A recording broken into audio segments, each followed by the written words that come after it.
Now at 11, a driver in Dallas, Oregon crashes into a market and causes extensive damage. Police look into whether race was a factor.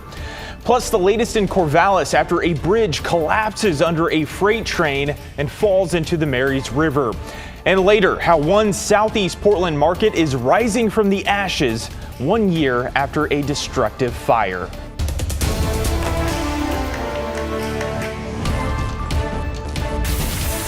A scary scene in Polk County. A truck crashes into a convenience store Saturday night, causing hundreds of thousands of dollars in damage.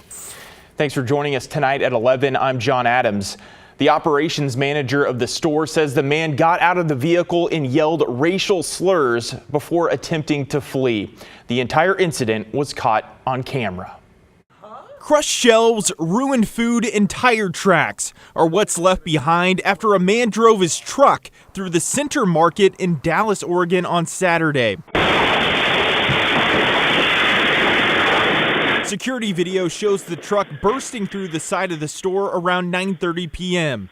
Amrit Singh is the operations manager of the family-owned business. He got out, yelled a bunch of racial slurs. Whether it was intended for us or somebody else, I don't know. Singh says the man then did this. He got out, went and grabbed a beer from the cooler, came behind to the register and grabbed a pack of Camel 99s as well, then got back in his truck. The man then tried to back out of the store, but was blocked by a Dallas police officer who had parked their vehicle in the hole in the wall. You can see the truck attempting to flee the scene for over a minute, causing the store to fill with exhaust. According to the police department, the suspect has been identified as John Marlis. They say Marlis hit the store at an estimated speed of 15 to 20 miles per hour, creating this gaping hole. Marlis eventually got out of the vehicle and surrendered to police. He is facing charges of reckless driving, first-degree robbery, DUI, and criminal mischief. Police are investigating the incident to determine if this was a bias crime or racially motivated. Obviously, whether it's directed towards us or somebody else, that's at the end of the day, it's not okay, especially in a wonderful and a beautiful community like this. Singh estimates the incident caused around $200,000 in damage, but didn't injure the employee inside the store. Singh says watching the surveillance video is traumatizing. Seeing somebody forcefully driving their vehicle through a store and terrorizing the store and destroying it, it definitely was a feeling that I don't think I've ever experienced before. The Dallas Police Department says this and other Singh family stores have been a valuable part of the community for many years. The Singh family wants to thank the Dallas community for being extremely supportive in the aftermath of this incident. In Corvallis, preparations are underway to remove a rail car out of the Marys River after yesterday's bridge collapse. Today, contractors with Portland and Western Railroad shored up part of the bank and laid down gravel ahead of the crane that's supposed to arrive tomorrow. They also spent the day unloading the rail cars that are not fully submerged in the water. PNWR told us rail car removal could start as early as tomorrow. There's no timeline on replacing the bridge, with PNWR saying their focus is on cleanup and the investigation. Well, so far, the first few days of the new year have been rainy, and that rain is continuing as we take a live look outside tonight. Meteorologist Joe Ranieri is here with us to let us know what the week ahead is going to look like. Hey, Joe. Hey, John. I feel like the last couple of days have been not pitch black dark all day, but it definitely gloomy, to say the least, for the first weekend of 2025. We're starting to see the rain kind of taper off a little bit along the Oregon coast. We're seeing some heavy rain showers throughout the evening. Right now, we're starting to see some dry weather over along the central Oregon beaches with a temperature of 50 degrees. Rainfall amounts relatively light compared to what we saw yesterday when over 1/2 inch of rain fell.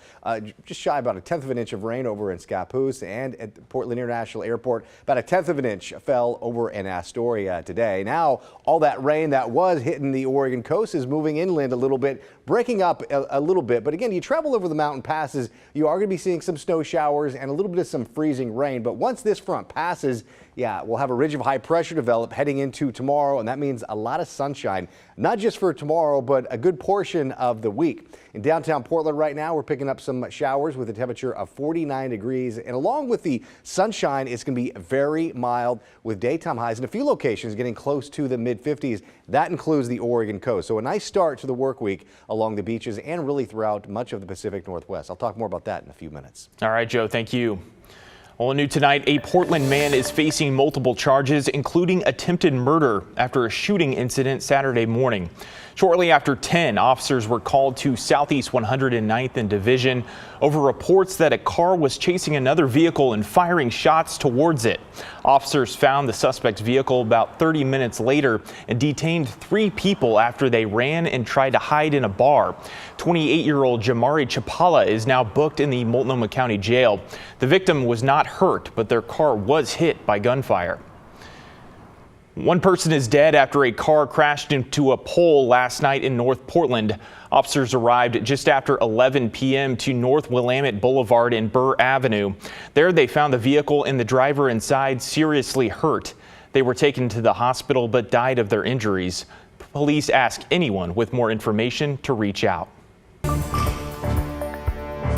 A new campaign has recently launched in Oregon to help make it easier for parents to talk to their children about the dangers of fentanyl. It's called the New Drug Talk by national nonprofit Song for Charlie. The campaign's website features education, free tools, and expert advice to learn and talk about fentanyl.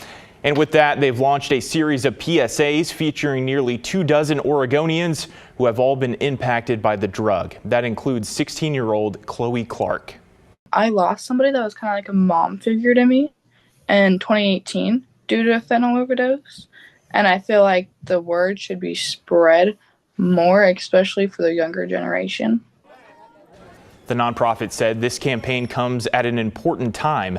It said drug overdoses are now the #1 cause of death among Oregonians aged 15 to 24, mainly due to fentanyl. Got a call, went out there, and the whole bar was, it was a 2-alarm fire, so the whole bar was destroyed, and I think it was a real shock. It's been over 1 year since a fire destroyed multiple buildings and businesses at a Latin American market in Southeast Portland. But now there's a plan to bring back a new and improved Portland Marcato by the end of the year. Celine Stevens has more.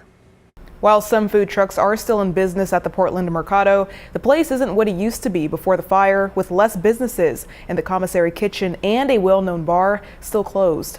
However, the Marcato is coming back to life, so I checked in with the owner of the bar to see how he's doing now, a year after that devastating fire. I think my whole identity was at that bar. Chris Shimamoto owned Barrio, a bar located in the Portland Marcato. The bar, a commissary kitchen, and many food trucks and other businesses occupied the space until a fire tore through the area on January 3rd, 2024. It was a 2-alarm fire, so the whole bar was destroyed, and I think it was a real shock. It went through quite a bit of depression, had to get therapy and medication, and it just took me a long time to really get settled again. Since then, Shimamoto secured a new job at Core PDX, another eatery hub. There, he works at Publican Beer Room, where he does what he enjoys most, bartending. But when asked if he wants to go back to Barrio, now that Hacienda CDC has announced they've been rebuilding Portland Marcato and made significant progress, Shimamoto says he doesn't know. I'm not sure what my next step is. I try to live as much in the present, and for today, I'm just really grateful and happy to be here. One crucial part of the Marcato that's still closed is the commissary kitchen, where many small businesses would use the shared space. So Sandy's Myanmar cuisine started at the Portland Marcato, and also I using at the commissary kitchen at the back.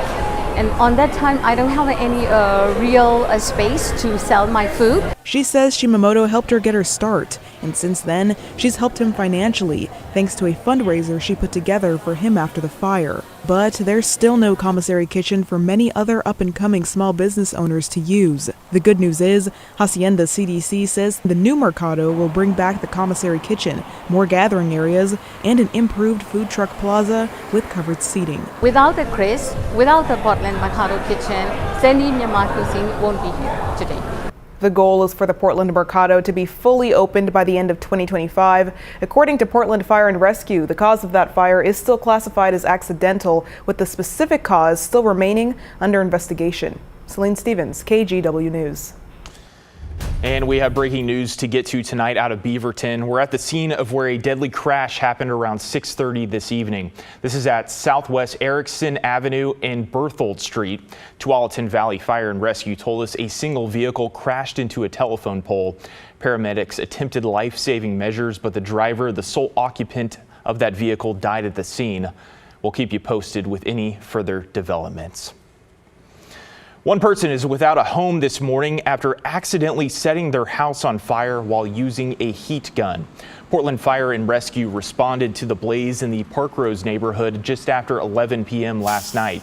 The sole occupant of the house was able to escape safely. The Red Cross was called to help find shelter for that displaced resident. No injuries were reported.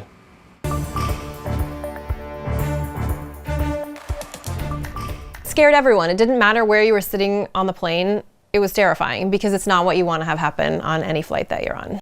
Those passengers will never forget the moment a door plug blew out of a 737 MAX 9 over Portland 1 year ago today, leaving a gaping hole in the fuselage.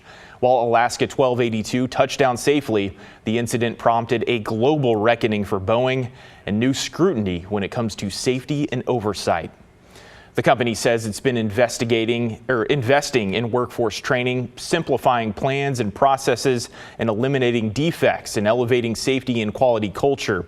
But the union that represents engineers says there's still a disconnect, and its members say it's still business as usual at Boeing.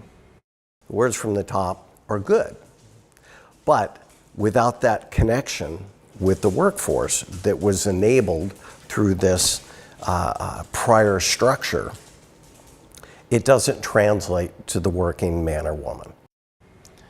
FAA Administrator Mike Whitaker, responding to Boeing's safety plan, said the company is making progress, but this is not a one-year project.